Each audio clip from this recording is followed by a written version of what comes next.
서로 축복하시죠. 은혜 받고 행복하세요. 하나님이 인간을 만드시고 나서 첫 번째 보인 하나님의 반응이 있습니다. 그 반응이 바로 뭐냐면 보시기에 심히 좋았더라. 이게 하나님의 반응입니다. 하나님이 여러분들을 만드시고 하나님이 딱 보실 때, 야, 기가 막히다. 이게 하나님의 반응이에요. 별로 여러분들의 반응은 별로인데, 하나님이 형상대로 딱 우리를 만들어 놓으시고, 이 새벽 예배에 나오신 여러분 한 사람 한 사람을 하나님이 보시면서, 야, 참 기막히다. 내가 만들었지만 진짜 잘 만들었다. 그 하나님의 반응 속에 뭐가 있느냐면, 우리를 보시면서 하나님이 너무 행복해 하세요. 할아버지가 손주를 바라보는 눈이 참 그윽합니다. 왜 그럴까요? 그 손주 속에 누가 있어요? 할아버지가 있습니다. 여러분 모든 손주를 보면서 아이고 참 예쁘네, 그런 마음 가질 수도 있습니다만은 특별히 자기 손주, 그래서 그 손주에 대한 사랑의 표현이 있잖아요. 눈에 넣어도 한번 넣어볼까요? 그 손주 속에 내가 있어요. 자식 속에 부모가 있어요. 그러니까 너무 애틋한 마음이 가는 것처럼 여러분 속에 누가 계시는가? 하나님이 계세요. 하나님의 형상이라고 하는 것은 추상적인 개념이 아닙니다. 구체적인 개념의 표현이거든요. 그러니까 내가 하나님을 닮았다, 그 이야기는 내 안에 하나님이 계신다, 그 말이에요. 그러니까 하나님이 계시기 때문에 이 예배 시간, 이 새벽에 나와서 예배하는 여러분을 보시면서 하나님이 너무 행복한 거예요. 그것을 다른 식으로 표현을 하면 하나님이 우리를 보시면서 즐거워하신다, 그 말이에요. 그러면 그 다음에 하나님이 그렇게 우리를 보고 즐거워하시는 것처럼 우리도 하나님 믿고 예수 그리스도와 은혜를 받으면 하나님 때문에 즐거운 거예요. 그 대표적인 인생을 산 사람이 누구냐면 에녹이라고 하는 사람이에요. 창세기 5장에서 만날 수가 있잖아요. 65세에 그분이 무드셀라라고 하는 자식을 낳아요. 이것이 노아의 홍수 이후에 바로 이루어진 역사입니다. 즉 노아의 홍수의 사건을 온몸으로 경험을 한 거죠. 이제 그러고 나서 이제 그 역사에 대해서 노아의 홍수의 사건은 바로 그 다음 세대이기 때문에 그것을 아주 생생한 하나의 역사의 사실과 현상을 이제 눈으로 보고 귀로 들은 거죠. 그러면서 이제 아들을 낳은 다음에 이 아들의 이름을 무드셀라라. 무드셀라라는 그 말의 뜻은 심판이라고 하는 뜻이에요. 그러니까 어떤 일어난 역사와 사건을 보면서 뭔가 거기서 교훈을 받은 거예요. 야, 이렇게 살면 하나님이 함께 하시는구나. 이렇게 살면 하나님이 심판하시는구나. 여러분 우리 삶의 여러 가지 많은 사건과 일을 통해서 두 가지를 꼭 배우는 사람이 복받은 사람이에요. 아, 이렇게 하면 순종하면 하나님이 복을 주시는구나. 이렇게 불순종하면 하나님의 관계가 틀어지면서 내 인생이 꼬이는구나. 그것을 배우고 깨닫는 사람이 지혜로운 사람이에요. 근데 에녹은 그것을 깨달은 거예요. 그래서 그의 아들 이름을 무두셀라라, 심판이라고 하는 뜻이에요. 그러니까 이 에녹은 아들의 이름을 부를 때마다 하나님의 심판이 있다, 홍수의 심판이 있었다, 역사적인 심판이 있었다, 그것을 늘 인식하고 살으니까 믿음으로 바르게 살 수 있는 어떤 장치를 자식을 통해서 딱 해놓은 거예요. 그 무드셀을 낳은 다음에 그 다음에 300년 동안 하나님과 동행을 해요. 참 기가 막힌 표현이잖아요. 하나님과 동행을 하는데 그 300년 후에 어떻게 됐는가? 하나님이 에녹을 데려가셨어요. 왜 그랬을까? 에녹과 함께 사는 것이 너무 행복했어요. 에녹도 하나님과 함께 사는 것이 너무 즐거웠어요. 너무나 즐겁고 행복하니까 같이 살자 이거예요. 그래서 에녹을 하나님이 데리고 가신 거예요. 여러분의 인생 속에 바로 그런 역사와 능력을 지금 우리가 살고 있는 오늘 하나님이 부어주시게 되기를 원합니다. 하나님 우리를 보시면서도 너무 행복하고 즐겁고, 또 우리도 하나님을 보면서 너무 행복하고 즐겁고, 그것이 우리 인생을 즐겁게 살아가는 하나의 모습이라고 하는 거예요. 오늘 성경에 보시면은 어떻게 하면 우리가 삶을 엔조이하면서 즐겁게 사는 것을 영어로 엔조이하라, ENJOY, 그 엔조이, 이 단어가 참 재밌는 그런 단어거든요. 엔조이하라 그 말을 쓰잖아요. 이제 한국말로 엔조이해라, 이 말이거든요. 이게 조이라고 하는 말이 기쁨이라고 하는 뜻이에요. 기쁨. 그러니까 이 기쁨이라고 하는 JOY라고 하는 이 단어가 이렇게 이제 좀 생각을 해볼 수 있는데, 이 기쁨이 어느 때 기쁨이 올까? J가 바로 뭐냐면 Jesus, 예수님. 그 다음에 O는 others라고 하는 말은 다른 사람. 그 다음에 Y는 you. 이렇게 될 때 기쁨이 된다는 거예요. 그게 뭐냐면 예수님을 앞세우고, 그리고 그 다른 사람을 나보다 앞세우고, 그리고 내가 가장 뒤에서 서서 가면 기쁨이 온다는 거예요. 그렇게 해석을 해본 거예요. 그러니까 이 기쁨인데 enjoy, en이라고 하는 게 in이라고 하는 의미를 가지고 있거든요. 그러니까 기쁨 안에 사는 것이 enjoy한다 그 말이에요. 그러니까 어떤 뭐 부어라 마셔라 막 그것을 엔조이라 그렇게 생각하는데, 여기서 엔조이라고 하는 말은 그 기쁨의 그 가운데에서 기쁨 안에서 살아가는 인생이 엔조이하는 인생이라 그 말이에요.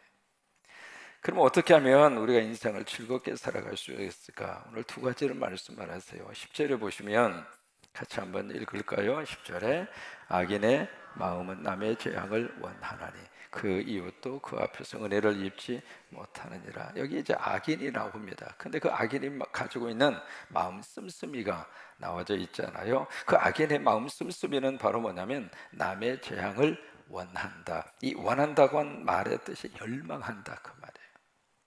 이 열망한다고 하는 이 말이 욕구라고 하는 말로도 다시 번역이 될 수 있습니다. 악인의 마음속에는 뭐가 있는가? 남이 망하고 남이 잘못된 것을 간절히 원한다 그 말. 그게 악인의 마음속에 있는 마음 씀씀이라고 하는 거예요. 여러분, 이웃이 잘 되면 참 박수를 쳐주고 칭찬해주고 그런 사람이 많을까요? 아니면 이웃이 잘 되면 막 속이 쓰리고 막 입이 실룩실룩 나오고 뭐 그런 사람이 더 많을까요? 참 묘합니다. 남이 잘 되는 꼴을 못 봐요. 이게 교회도 그런 현상들이 없지 않아 있습니다. 옆에 있는 교회가 막 부흥이 되면 이게 하나님 나라가 확장되는 거잖아요. 그러니까 하나님께서 너무나 좋아하시는 모습이니까 우리도 같이 기뻐하고 좋아해야 되는데, 묘하게도 옆에 있는 교회가 잘 되는 꼴을 못 봐. 우리 성광교회는 안 그랬으면 좋겠어요. 이 교회만이 그런 것이 아니라 사업도 그러고 가게도 그러고 모든 것들이 다 그래요. 그게 이제 우리의 속담으로 나온 것이 사촌이 논을 사면 뭐예요? 배가.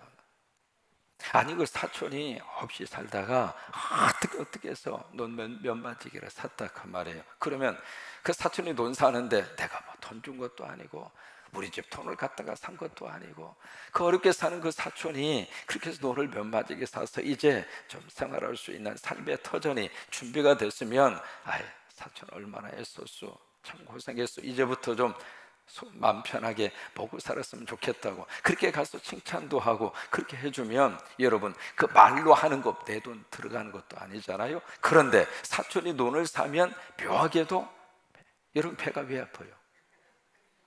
이게 한의학적으로 그렇게 해석을 합니다. 사람이 시기와 질투가 생기면 간이 가장 먼저 반응을 일으킨대요.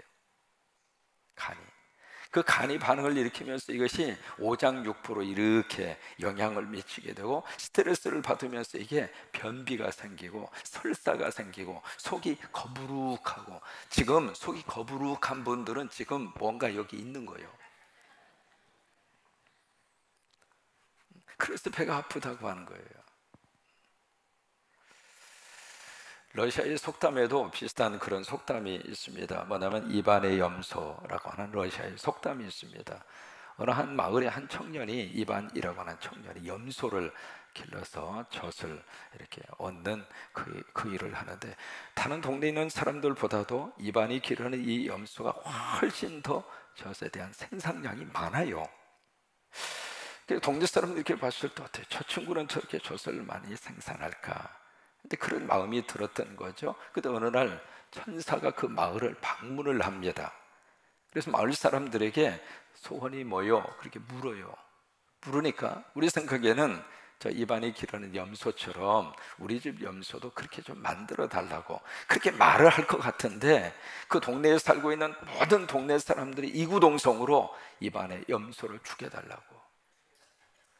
그게 러시아의 속담 입안의 염소라고 하는 속담의 내용이에요. 참 사람의 마음속에 이게 못된 마음, 그 마음이 남에게도 있고 또 미안해요, 누구에게도 있어요? 나한테도 있어요. 그렇게 기도 열심히 하고 그렇게 금식하고 그렇게 하나님 앞에 예배드리고 말씀 들으면서도 우리 마음속에 그 못된 마음의 그 쓴뿌리가 깊이 박혀 있다. 근데 원래는 이 속담이요, 사돈이 논을 사면 배가 아프다라고 하는 이 속담의 원래 의미는 사실은 그게 아니었습니다. 추적을 해서 들어가서 보면은 원래 의미는요, 사촌이 논을 사면 배라도 아파야 할 텐데, 이게 원래 의미예요. 근데 그 속담이 왜 그런 속담이 나왔는가? 어렵사리 사촌이 논을 샀어요. 근데 뭔가 이렇게 도움을 주고 싶은데 도와줄 수 있는 능력이 안 돼. 그래서 과거에는요, 이 농사를 짓는 모든 저기에 가장 중요한 퇴비가 뭐예요? 변이었어요. 그게 유일한 퇴비였어요. 그래서 그 사촌에게 이 비료라도 주려고, 거름이라도 좀 보태주려고. 왜? 그러려면 변이 나와야 되잖아요. 변이 나오려면 배가 운동을 해야 되잖아요. 배가 운동을 하는 것의 표현이 배라도 아파야 할 텐데, 여러분, 우리 민족은 그렇게 못된 민족이 아닙니다. 뭐 남이 잘 되는 꼴을 못 볼 정도로 그렇게 우리 민족이 막 가슴 속에 칼을 품고 사는 그런 민족이 아니에요. 원래 여러분 기억하세요. 과거에 동네는요 절대로 울타리가 없었어요. 수수깡으로 다 얼기설기 이렇게 해놓고, 무슨 거기에 담벼락을 치고 위에다가 무슨 유리 조각을 박고, 그것도 안 되면 철조망을 치고, 그런 민족이 아니에요. 그냥 다 울타리. 그 울타리가 무슨 개념이에요? 그냥 여기 우리 영역이요, 그렇게 표시하는 것 뿐이에요. 이게 오다 가다가 그것도 또 비치는 것이 아니라 눈높이로 딱 맞추어서 오다 가다가 무슨 소리가 들으면, 아이고 복남댁 맛있는 구수한 냄새가 나네? 그러면 아이고 형님 조금만 기다려. 그럼 부엌으로 막 가서 금방 붙였던 지짐이 가져, 형님 이거 한번 잡숴봐. 그러면 울타리 너머로 손이 넘어가고, 울타리 너머로 입이 벌리면 그 너머로 손을 넘겨서 형님 잡숴봐 하면 그걸 먹으면서 아이고 복남댁 참 맛있게 했구만. 그리고 일터로 가고. 이게 우리 한국의 정서였단 말이에요. 그래서 어렵사리 사는 그 사촌이 잘 되면 너무 행복해서 도와주고 싶고 보태주고 싶고, 여러분 그 민족의 이 한민족의 그 가슴 속에 못을 박은 것이 일제예요. 일본 사람들이 와서 우리 생각을, 우리의 개념을, 우리의 가치관, 우리 민족성을 말 그대로 36년 동안 짓밟은 거예요. 그러면서 그 당시 일제시대에 그래서 뭐가 나왔느냐면, 이웃집에 바로 일본 사람이 살아. 근데 일본 사람이 세상에 막 빼앗아 가고 수탈을 해서 막 잘 먹고 잘 살고 막 논을 사고, 그러니까 배가 아플 거야. 안 아파? 일본 사람이 잘 되는데 배가 안 아프겠어? 그래서 속담이 바뀌어진 거예요. 바뀌어졌는데, 그렇게 해서 이제 속담이 바뀌어졌는데, 우리는 그 원래 좋았던 속담의 의미는 다 잊어버리고 그것만 머릿속에 기억이 나서, 사촌이 논을 사면, 사촌이 땅을 사면 배가 아파, 뭐 그런 식으로 지금 그렇게 변질이 된 거예요. 여러분, 어떻게 하면 우리가 인생을 행복하게 살 수 있을까? 마음을 잘 써야 돼. 어떻게 하는 것이 마음을 잘 쓰는 것인가? 남이 잘 되는 것을 기뻐하고 남이 잘 나가는 것을 축복하고. 여러분, 마음을 잘 쓰면 곱게 쓰는 그 마음 위에 하나님의 복을 내려 주셔요. 그것이 인생을 즐겁게 사는. 남을 축복하면 예수님 그렇게 말씀하시잖아요. 어느 집을 가든지 그 집을 위하여, 그 집이 평안하기를 위하여 빌어라. 뭐예요? 축복 기도해 주라 그 말이에요. 거기에 무슨 조건이 붙어 있는 게 아니에요. 마음에 드는 집, 안 드는 집 그 가리지 않았어요. 어느 집을 들어가든지 그 집이 평안하기를 위하여 복을 빌어라, 축복 기도를 해 주어라 그 말이에요. 그래서 만약에 그 집이 그 복을 받을 만하면 우리의 축복 기도가 그대로 임할 것이고, 만약에 받지 못할 만한 사정과 조건이라면 너희가 그 빈 복이 너희에게 도로 오리라. 따라서 말하실까요? 복을 빌면 절대로 손해보는 일 없다. 그래요. 남을 축복하면 손해보는 일 없어요. 그에게 가든지 나에게 오든지. 여러분, 마음을 곱게 쓰셔서 하나님이 복을 주실 만한 그런 마음을 우리가 꼭 써서 나도 복을 받고 나 때문에 다른 사람도 복을 받고 그런 역사가 임할 수 있게 되기를 주의 이름으로 축원합니다. 그 다음에 두 번째로 11절입니다 11절을 같이 한번 읽을까요? 거만한 자가 벌을 받음이. 거만하다고 하는 말은 비웃는 사람이에요. 그런 사람들이 있잖아요. 이렇게 뭐 이렇게 사람이 무슨 말을 하거나 저기 하면 꼭 이상한 뭐 그런 저기로, 이 거만한 사람, 비웃는 사람, 그 사람이 벌을 받으면 어리석은 자도 지혜를 얻을 것이다. 이거 어리석다고 하는 것은 지혜가 없는 사람이에요. 근데 지혜 없이 그렇게 살던 사람이 딱 옆에 보니까 어떤 시범 케이스로 교만하고 거만한 사람이 하나님의 벌을 받는 거예요. 그러니까 깨닫는 거예요. 그 순간에. 그 대표적인 케이스가 바로 초대교회에서 나타났던 아나니아와 삽비라 사건입니다. 그 사건이 왜 초대교회 역사 속에서 성령의 역사가 강하게 일어나고 있는 순간에 교회 안에서 그런 일이 생긴 거예요. 그도 같은 날 같은 부부가 몇 시간을 차이에 두고 하나님의 벌을 받아서 그 자리에서 죽어버렸으니까. 여러분, 그 충격이 교회 안에 얼마나 큰 충격으로 와닿았을까 우리 생각하잖아요. 근데 그것이 왜 그런 사건이 그때 일어났을까? 하나의 모델 케이스입니다. 그러니까 아나니아와 삽비라는요 어떤 생각을 가지고 있었느냐면, 사람을 속이면 성령님도 속여 먹을 수 있다라고 하는 영적 잘못된 생각이 머릿속에 있었던 거예요. 그래서 이제 하나님이 시범 케이스로 이러다는 안 되겠다. 그래서 이제 시범 케이스로 아나니아와 삽비라가 그렇게 벌을 받아 죽은 거예요. 그러니까 그 모습을 보면서 그 다음에 그 예루살렘 교회에 있었던 성도들이 하나님을 속일 수는 없구나, 성령님을 속일 수는 없구나, 그것을 교훈을 얻은 거예요. 그러니까 여기 11절의 말씀도 이제 그런 내용이거든요. 거만한 자가 벌을 받으면, 깨달음이 없었던 사람도 아하, 인생을 이렇게 살면 안 되구나, 지혜를 거기서 얻을 수가 있겠고, 또 지혜로운 자가 교훈을 받으면 지혜로운 사람이니까 그 위에 아름다운 더 지식이 더해지랴. 결국 바로 뭐냐면, 우리가 삶을 엔조이하면서 즐겁게 살려면 결국 우리에게 뭐가 필요한가? 하나님의 말씀이 필요한 거예요. 교훈을 잘 받는 사람이 인생을 엔조이하면서 살아갈 수 있어요. 그 말씀이 바로 시편 1편에 있는 말씀이죠. 복 있는 사람. 누가 복 있는 사람인가? 세 가지. 악인의 꾀를 따르지 않고, 악한 사람이 막 이렇게 나를 꾀고 나를 막 유혹을 해도 따라가지가 않고, 또 죄인의 길, 이게 죄인의 길이구나 딱 판단이 드는 순간에는 거기에 같이 동참하지 않고, 또 오만한 자의 자리, 하나님이 없는 자리, 그 자리는 앉지도 않고, 그러면서 한 가지, 오직 여호와의 율법을 즐거워하여 그 여호와의 율법을 주야로 묵상하는 자로다. 그러니까 하나님의 말씀을 잘 받는 사람, 하나님의 말씀을 잘 받아먹는 사람, 하나님의 말씀을 꿀송이보다도 더 단 하나님의 거룩한 양식으로 잘 잡수시는 사람, 그 사람이 정말로 인생을 즐겁게 살았어요. 여러분, 이 은혜가 우리 가운데 충만하시기를 주의 이름으로 축원합니다. 힘든 일도 있고 짜증나는 일도 있고 그래요. 그게 삶이에요.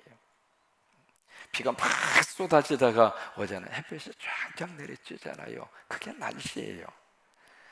우리가 비 오는 날에는 날씨가 좋았으면 좋겠다, 날씨가 좋은 날에는 비가 왔으면 좋겠다. 사람은 그러고 사는 거예요.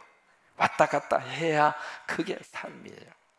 한 가지 것만 내 인생 속에 있었으면 좋겠다, 사람 못 살아요. 여러분, 비가 필요하죠. 계속 비가 쏟아지면은 뭐가 돼요?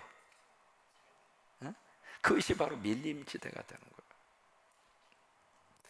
햇볕이 필요하잖아요. 그러면 계속 햇볕만 내려주면 뭐가 돼요? 사막이 돼요.